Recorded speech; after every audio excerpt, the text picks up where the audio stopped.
Monteiro Lobato, parte 5, final. Preocupado com o desenvolvimento econômico do país, chegou a fundar diversas companhias para a exploração do petróleo nacional. O fracasso dessa iniciativa deu-lhe assunto para partir para o escândalo do petróleo.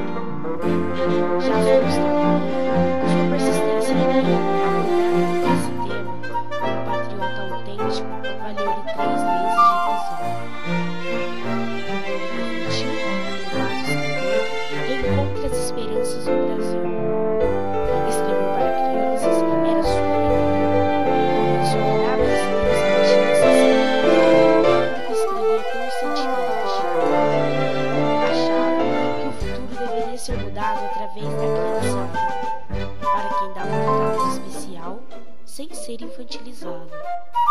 O resultado foi sensacional, conseguindo transportar até hoje muitas crianças e adultos para o maravilhoso mundo do sítio do Pica-Pau Amarelo.